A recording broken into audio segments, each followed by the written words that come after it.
નમસ્કાર, સ્વાગત છે આપનું ન્યૂઝ કેપિટલમાં. આપની સાથે હું છું જુહી ગાંધી. તમામ મહત્વના સમાચારો જોઈએ 60 સેકન્ડમાં. ગુજરાતમાં હાલ 5 વરસાદી સિસ્ટમ સક્રિય, જેના કારણે રાજ્યમાં આગામી દિવસોમાં વરસાદી માહોલ યથાવત રહેવાની શક્યતા. હવામાન વિભાગે 23 ઓગસ્ટ સુધી વરસાદની આગાહી કરી. કેટલાક વિસ્તારમાં પવન સાથે ભારે વરસાદ પડી શકે. રાજ્યમાં અત્યાર સુધી સરેરાશ 20 ઇંચ વરસાદ નોંધાયો છે. का जो फोरकास्ट दिया गया है 17 से लेकर 23 अगस्त तक, इसमें गुजरात रीजन में हल्का से मध्यम बरसात का संभावना रहेगा. सौराष्ट्र कच्छ में भी हल्का से मध्यम बरसात का संभावना रहेगा. नर्मदा, सूरत, डांग, तापी, नवसारी, वलसाड, दमन, दादरा नगर हवेली के लिए दिया गया है. एक का दुक्का स्थान में भारी वर्षा का संभावना रहेगा येलो वार्निंग के साथ.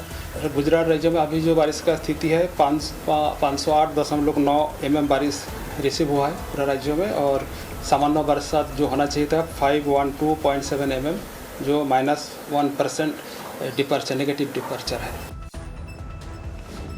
કચ્છમાં ચોમાસાની વચ્ચે ભીષણ જળ સંકટના એંધાણ જોવા મળી રહ્યા છે. જિલ્લામાં 170 પૈકી 97 નાના ડેમ ખાલીખમ થઈ ગયા છે, જ્યારે નાની સિંચાઈ યોજનાઓમાં માત્ર 9.33% જેટલો જ જળ સંગ્રહ. આંકડા મુજબ 73 ડેમનું પાણી સીલ લેવલથી નીચે પહોંચી ગયું છે. કુલ 10,691 MCFTની ક્ષમતા સામે માત્ર 998.9 MCFT પાણીનો જથ્થો ઉપલબ્ધ હોવાનું સામે આવ્યું. નાની સિંચાઈ યોજનાઓ જોઈએ તો 8 નાની સિંચાઈ યોજનાઓ છે તે પૂર્ણ ભરાયેલ જે ડેમ છે એ 8 ડેમ છે નાની સિંચાઈ યોજનાઓમાં, અને 73 એવા ડેમ છે કે જેની અંદર સીલ લેવલ કરતા ઉપર પાણી ભરાયેલ છે, એટલે કે નવા નીરની આવક થયેલી છે. અને આપણે જોઈએ તો 89 ડેમ એવા છે હજી કે જેની અંદર નવા નીરની આવક ખાસી જણાયેલ નથી, સીલ લેવલ કરતા પાણી ઉપર ગયેલ નથી. તો હાલની અંદર જો વરસાદ ખેંચાય તો પશ્ચિમ કચ્છનો વિસ્તાર છે તેને તકલીફ પડે એવું અત્રેથી માનવું છે.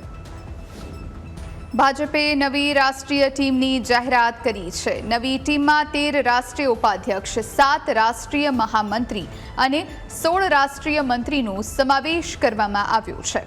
ગુજરાતમાંથી હેમાંગ જોશીને રાષ્ટ્રીય ટીમમાં સ્થાન આપવામાં આવ્યું છે, જ્યારે વર્ષા દોશીને રાષ્ટ્રીય ઉપાધ્યક્ષની જવાબદારી સોંપવામાં આવી છે, તો રોહન ગુપ્તાને રાષ્ટ્રીય મહામંત્રી બનાવવામાં આવ્યા છે.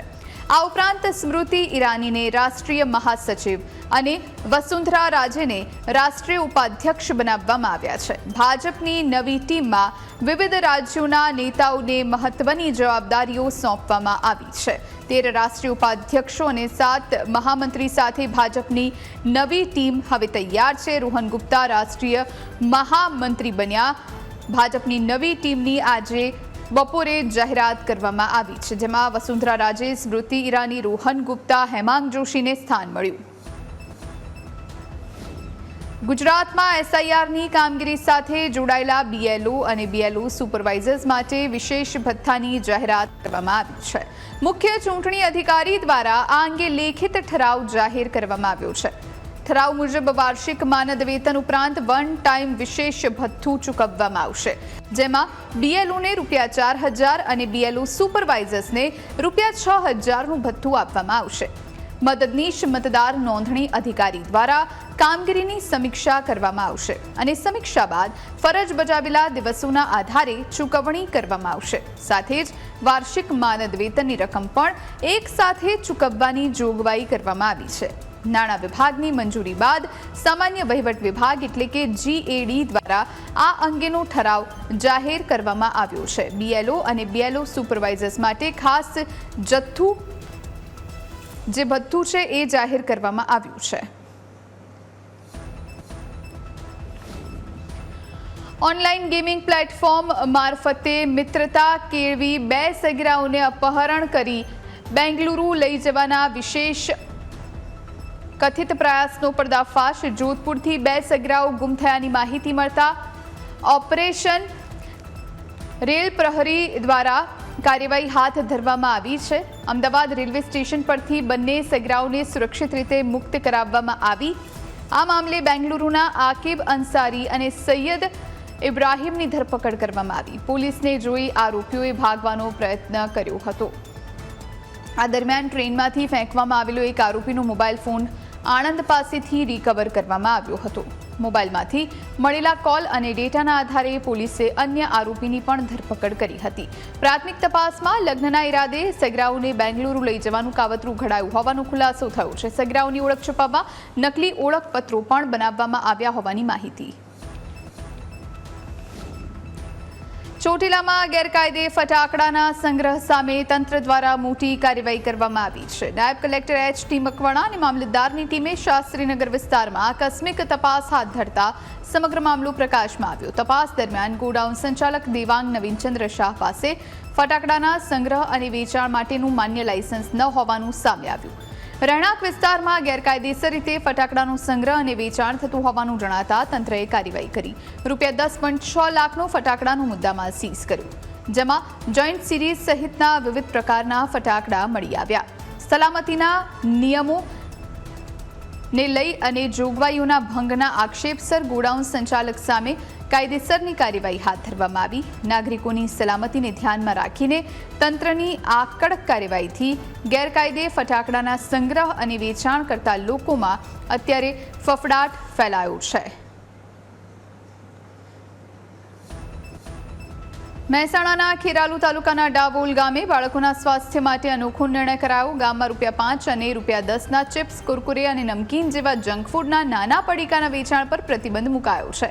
ગ્રામસભામાં સર્વાનુમતે લેવાયેલા નિર્ણયનો 16 ઓગસ્ટથી અમલ શરૂ થયો. બાળકોને સ્થૂળતા, દાંતનો સડો અને પોષણની ઉણપથી બચાવી પૌષ્ટિક ખોરાક તરફ વાળવાનો હેતુ. ખાસ વાત એ છે કે ગામના વેપારીઓએ પણ આ પહેલને માર્ગદર્શન આપ્યું. ગામના દરેક દુકાનદારને અમે વાત કરી અને વોર્નિંગ સ્વરૂપે પણ કીધું છે કે ભાઈ 15મી ઓગસ્ટ સુધીમાં જેટલા દુકાનદાર જોડે જે કંઈ માલ વધ્યો છે એ બધો પૂરો કરી દેવાનો. એના પછી 15 ઓગસ્ટના રાત્રે પૂરું 16 ઓગસ્ટથી અમારા ગામમાં ₹5 અને ₹10ના જે પેકેટ મળે છે એ બિલકુલ સદંતર બંધ કરેલા છે. અને કોઈ પણ દુકાનદાર જો પકડાશે તો ફર્સ્ટ વખત એનો ₹1000 દંડ રાખેલો છે અને પછી પણ જો પકડાશે તો એની સામૂહિક દુકાન બંધ કરી દેવામાં. ગાંધીનગરના સેક્ટર 16માં આવેલી રાધે ભેલ એન્ડ ઢોસા ફૂડ શોપને લઈ વિવાદ સર્જાયો. દુકાનમાં ખાદ્ય વસ્તુઓ સાથે ફિશનું શાક બનાવવામાં આવતું હોવાનો આક્ષેપ કરાયો છે. ફરિયાદીએ દુકાનમાં જઈ સમગ્ર ઘટનાનો વિડીયો બનાવ્યો હતો. આ દરમિયાન દુકાનદારને ફિશ બનાવવામાં આવે છે કે કેમ તે અંગે પૂછપરછ કરતા ફિશ બનાવવાની કબૂલાત કરી હોવાનો ફરિયાદીએ દાવો કર્યો. ये क्या है? इधर तो देख, क्या है ये? मछली आलू की नहीं, आलू के सर हाँ मछली है। मछली है ना? वो कहाँ गया सब गायब हो गए। फिर कौन बनाता है ये 2 और लड़के कहाँ गए मालूम नहीं। तो कौन बनाता कौन है? तुम यहाँ पे काम नहीं करते? तुम यहाँ पे काम नहीं करते? नहीं मैं भी ऐसा नहीं, हमें बाहर का पर बनाते तो होगे ना. मैं झाड़ू आज अभी क्या चल रहा है? सावन महीना चल रहा अभी है तो सावन चल रहा है। और आज संडे है. જોઈ લો.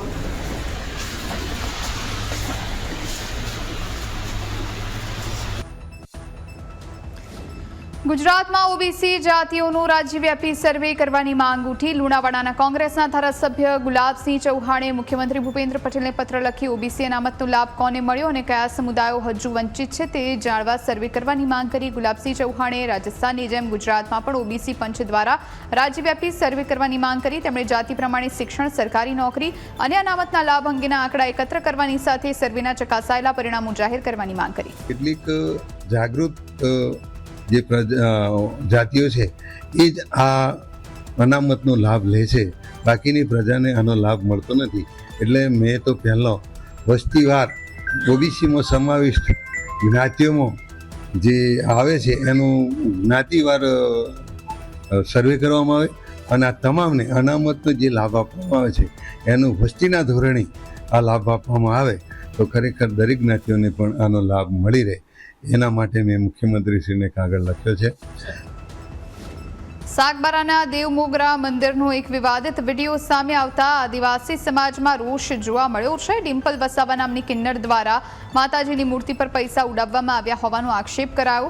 આ વિડીયો સોશિયલ મીડિયા પર વાયરલ થયા બાદ આદિવાસી સમાજના યુવાનો દ્વારા વિરોધ કરવામાં આવ્યો. મંદિર પરિસરમાં ફોટો અને વિડીયો બનાવવા પર પ્રતિબંધ હોવા છતાં વિડીયો બનાવવામાં આવ્યો હોવાનો પણ આક્ષેપ છે. સમગ્ર ઘટનાને લઈ મંદિર ટ્રસ્ટ અને જવાબદારો સામે સવાલ ઉઠ્યા. વિડીયો ડિમ્પલ વસાવાના ઇન્સ્ટાગ્રામ એકાઉન્ટ પર અપલોડ કરાયો. ડેમોગ્રામાના મંદિરમાં જે મેં તારીખ 14 તારીખે જે મેં હરકત કરી છે કે જે માતાજી પર મેં પૈસા ઉડાવ્યા છે, તો એનાથી હું બહુ મોટી મારાથી ભૂલ થઈ ગઈ છે. તો બધા મારા આદિવાસી સમાજના યુવકોને તથા મારા ડેમોગ્રાના ટ્રસ્ટવાળાઓને ખાસ જણાવવાનું કે હું મારા દિલથી મેં માફી માંગુ છું, અને આવર પછી આપણા ડેમોગ્રા મંદિરમાં જ નહીં પણ તો કોઈ બી ધાર્મિક સ્થળે કોઈ બી જગ્યાએ હું આ રીતના હરકત ના કરું. ભાણવડ તાલુકાના રાણપર ગામે એલસીબી દ્વારા દારૂના ગેરકાયદે વેપાર સામે મોટી કાર્યવાહી કરવામાં આવી છે. એલસીબીની ટીમે દરોડા પાડી રૂપિયા 13.27 લાખનો દારૂનો જથ્થો ઝડપી પાડ્યો. પોલીસે 1838 બોટલ વિદેશી દારૂ તેમજ 360 નંગ બિયર કબજે કરી. રાણપર ગામમાં વર્ષોથી દારૂનો ગેરકાયદે ધંધો ચાલતો હોવાના આક્ષેપો વચ્ચે આ કાર્યવાહી કરવામાં આવી છે.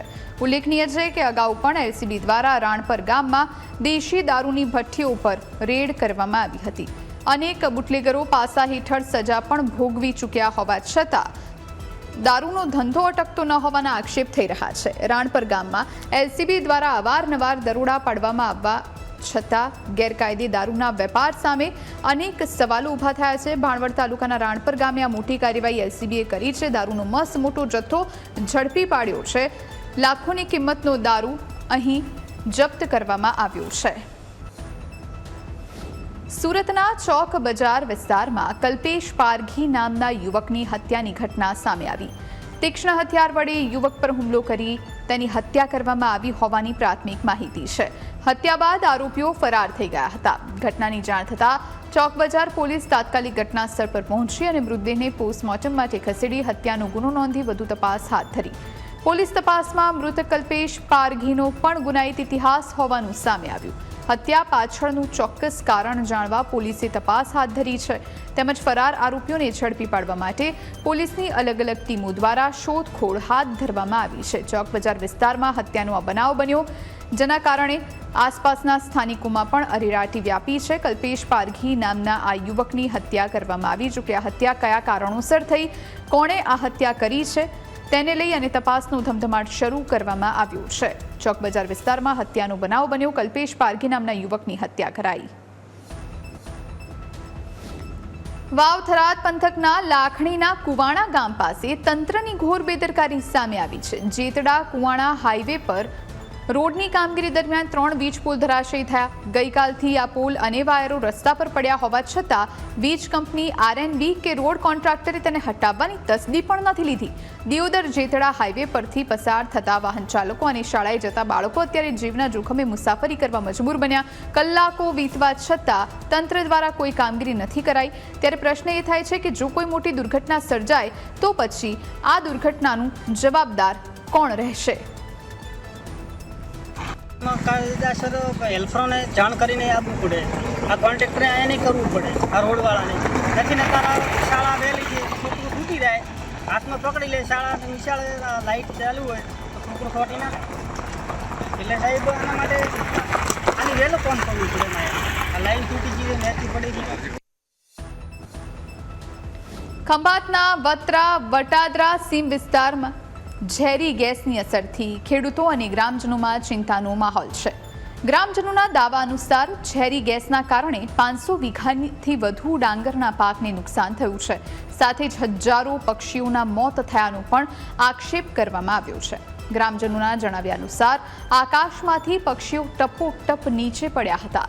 ગેસની અસરથી લોકોને શ્વાસ લેવામાં તકલીફ સાથે ઉલટી અને ઉબકાની ફરિયાદ પણ થઈ હોવાનું જણાવાયું છે. કલમસરની જય કેમિકલ કંપની પર ગ્રામજનોએ ગંભીર આક્ષેપ કર્યા અને વારંવાર ગેસ છોડતી કંપનીઓથી લોકો પરેશાન હોવાનો દાવો કર્યો. તંત્ર દ્વારા પૂરતી કાર્યવાહી કરવામાં આવતી ન હોવાના આક્ષેપ વચ્ચે ઝેરી ગેસના મામલે તાત્કાલિક તપાસ કરી જવાબદારો સામે કડકમાં કડક કાર્યવાહી કરવામાં આવે તેવી માંગ ઉઠી. વટાદરા સીમમાં ઝેરી ગેસથી હાહાકાર મચ્યો છે. 500 વીઘાથી વધુ ડાંગરના પાકને નુકસાન થયું છે. સુરતમાં કેશડોલ સહિતની રાહત સહાય ન મળતા સ્થાનિકોમાં રોષ જોવા મળ્યો છે. સેન્ટ્રલ ઝોનના મુસીબતપુરાના રહીશો અને કિન્નર સમાજે કલેક્ટર કચેરીએ પહોંચી રજૂઆત કરી. સ્થાનિકો અનુસાર ભારે વરસાદ બાદ તેમના ઘરોમાં પાણી ભરાઈ ગયા હતા. તેમ છતાં તંત્ર દ્વારા પૂરતું ધ્યાન આપવામાં આવ્યું નથી. તંત્રએ સર્વેની કામગીરી તો કરી, પરંતુ હજુ સુધી રાહત કે સહાય નથી મળી. સ્થાનિકોએ લાઇનમાં પણ ગંદુ પાણી આવતું હોવાના આક્ષેપ કર્યા. અગાઉ પણ આ મુદ્દે રજૂઆત કરવામાં આવી હતી. તેમ છતાં સમસ્યાનું નિરાકરણ નહીં. રહીએ છીએ ત્યાં આગળ અમારા ત્યાં ગંદુ પાણી આવે છે અને જે સાફ સફાઈવાળા પહેલાં આવતા હતા તે હવે આવતા નથી અને જે આવે છે અને જોઈને જતા રહે છે અને કચરા પેટીવાળા બી આવે છે જોઈને જતો રહે છે. અમારા ત્યાંથી કચરો લઈ જતો નથી અને આ વિનંતી અમે કરીએ છીએ તમારે અને તમને રિક્વેસ્ટ કરીએ છીએ કે આ જોવો અમારા મુસીબતપુરામાં શું અમારામાં અનકેસ થાય છે તો તમે જરા એટલું વિચાર કરો. સુરતના ડોક્ટર હર્ષ પંડ્યા આપઘાત મામલે તપાસ તેજ કરાઈ. પોલીસ તપાસમાં રેગિંગ અને માનસિક ત્રાસના કારણે તેમણે આપઘાત કર્યો હોવાનું તારણ સામે આવ્યું. આ મામલે 4 સિનિયર રેસિડેન્ટ ડોક્ટર સામે કાર્યવાહી થઈ ચૂકી છે. દરમિયાન ડીસીપી રાજેશ પરમારે મોડાસામાં કેન્દ્રીય અનુસૂચિત આયોગના ચેરમેન કિશોર મકવાણા સાથે મુલાકાત કરી હતી. આજે હર્ષ પંડ્યાના જે પરિવારજનો છે મોડાસા ખાતે રહે છે એ પરિવારજનોના દુઃખમાં સહભાગી થવા માટે આયોગ તરફથી હું અહીંયા આવ્યો હતો. પરિવારને મળ્યો, એમના દુઃખમાં સહભાગી થયો છું અને એ પરિવારને ન્યાય મળે અને ભવિષ્યની અંદર આવો કોઈ હોનહાર યુવાન આવી વિકૃત માનસિકતાનો ભોગ ન બને એ માટે આયોગ નજર રાખી રહ્યું છે. નવસારી જિલ્લામાં કુદરતી કાંસ પરના દબાણ સામે વહીવટી તંત્ર દ્વારા કાર્યવાહી શરૂ કરવામાં આવી છે. ગત દિવસોમાં આવેલા પૂર માટે કાંસ પરના દબાણને જવાબદાર ગણાવી તંત્ર સક્રિય બન્યું છે. નવસારી નજીક નિરાલી હોસ્પિટલ બહાર દબાણ હટાવવા ડિમોલિશનની કાર્યવાહી હાથ ધરવામાં આવી હતી. તંત્રના આક્ષેપ મુજબ નિરાલી હોસ્પિટલ દ્વારા કુદરતી કાંસ પર દબાણ કરવામાં આવ્યું હતું. નેશનલ હાઈવે 48 થી 40 મીટર અને ડ્રેનેજ ખાડીથી 9 મીટર અંદરના ભાગમાં ડિમોલિશનની કાર્યવાહી કરવામાં આવી હતી. પ્રાંત અધિકારી સહિત પોલીસના ચુસ્ત બંદોબસ્ત વચ્ચે બુલડોઝર ફેરવી દબાણ દૂર કરવામાં આવ્યું હતું. કુદરતી પાણીના વહેણને ખુલ્લો કરી વરસાદી પાણીનો નિકાલ સરળ બને એ હેતુથી તંત્ર દ્વારા આ કાર્યવાહી કરી હોવાનું જાણવા મળી રહ્યું છે. નિરાલી હોસ્પિટલ બહાર પણ જે દબાણો હતા એ દબાણ દૂર કરવામાં આવ્યા છે, જેના કારણે રસ્તો ખુલ્લો થયો છે અને લોકોને પણ અવર જવરમાં હવે મુશ્કેલી નહીં સર્જાય.